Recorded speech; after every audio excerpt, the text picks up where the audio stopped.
Hello, welcome to the Expert Zone. In today's video, I'm going to violate the pronunciation of the English language, so if you don't want to develop a PTSD you will never recover from, it's time for you to leave. Like, seriously. Okay, just kidding. Let's start again.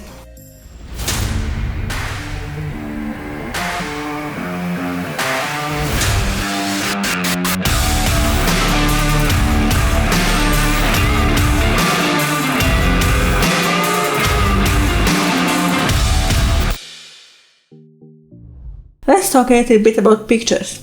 A picture is, in fact, the most primordial way of preserving information and had been used as such as long as 64,000 years ago, in form of cave paintings. It has then developed into first proto-writing pictorial systems, and even though with the emergence of writing we stopped using pictures as the primary mean of communication, it didn't exactly disappear. Do not forget that for a long time writing was a skill not everyone possessed. Before our rulers considered us worthy of getting at least elementary education, art was playing a key role in communication. A good example of that might be frescoes decorating the walls of the European churches, which were actually a form of Biblia Pauperum, which was a form of Bible for the poor and uneducated.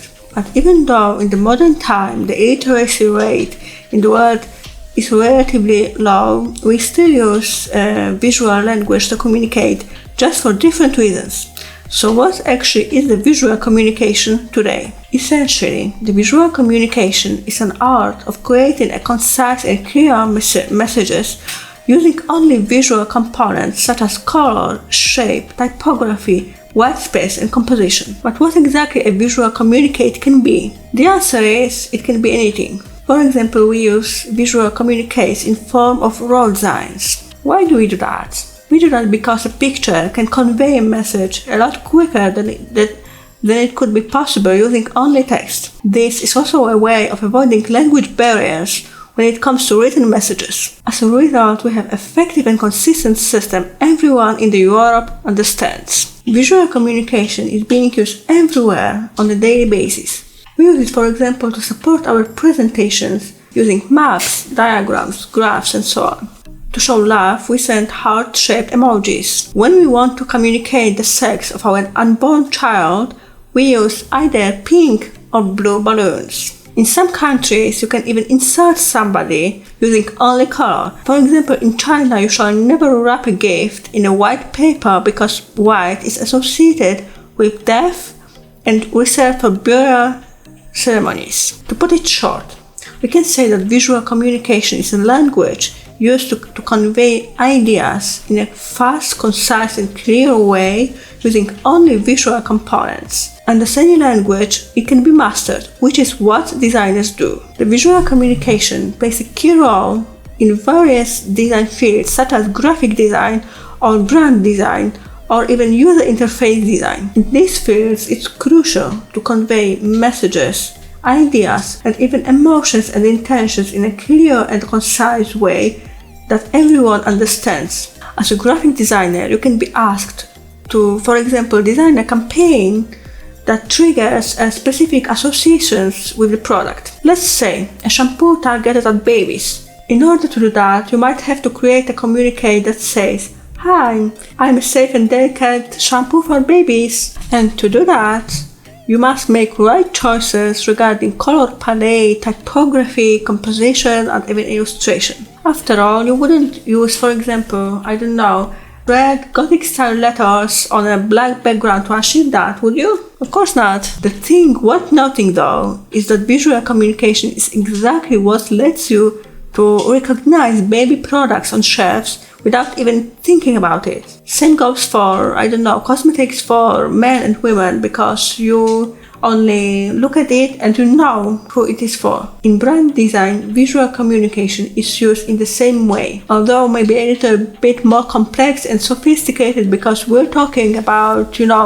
the overall feel of the brand, its values, and about targeting the right audiences. Visual communication can be also used in user interface design as a means to create visual hierarchy in the information architecture. So, let's talk about colors. I'm sure you have heard things like Red is the color of love. This stands true in visual communication. The choice of colors in design is very accidental, and the decisions behind it are usually based on what your goal is. If you want to create something happy, idyllic, and delicate, you should go for light palettes and avoid intense contrasts. If you want to create something bold and energetic, contrasts and intense colors is what will allow you to do it. And if you want to create something dark and depressing, you should probably go for lower saturation and darker colors. We also have colors widely associated with some abstract ideas, such as red for love or blue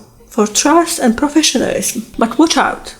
Colors do not work the same everywhere in the world, and their meaning might actually depend on the cultural context, as I already mentioned before. A lot of successful Western products actually fail on the Asian market. The cause might be the lack of understanding of the local culture. Shapes also play a huge role in the visual communication. In fact, it's common for the aspiring graphic designers to create, inconsistent messages due to the wrong choices regarding colors and shapes. For example, when you create something for the kids shampoo mentioned before, you should probably avoid shapes with, sharp corners, because sharp corners do not appear that safe and soft as the round ones. Shape applies also to the typography. Round, soft, and geometrically imperfect fonts might be suitable for products made for kids, but if you want to appear professional, you should probably avoid using Comic Sans to write your name in your email footer. Let's go a little bit deeper and discuss composition and white space. White space is basically the empty space between graphical elements, and you use that to create precise message. For example, if you want the two elements to appear, to appear unrelated, if you want two graphical elements to appear unrelated or distant or different, you usually increase the white space between them, because otherwise those shapes will start influence one another. Another example of using composition might be when you place something small next to something very big. Big element obviously draws all the attention, and you might actually miss the small thing next to it. And that's exactly what composition is. It's all about how various elements influence each other. Let's have a quick look at one of the most famous paintings, Michelangelo's The Creation of Adam. So in this painting, the area that really draws your attention is this empty space between the fingers of Adam and the God, which in terms of composition creates a tension, which is what makes this particular painting stand out. All of these things, composition, typography, color and shape, can be used to create very complex and very sophisticated messages, but it's also relatively easy to mess things up. That's why when it comes to branding, it's good to trust professionals to take care of it. So I hope you understand now what exactly visual communication is. And in the next video, we can talk a little bit more about branding itself. Thank you very much. Bye!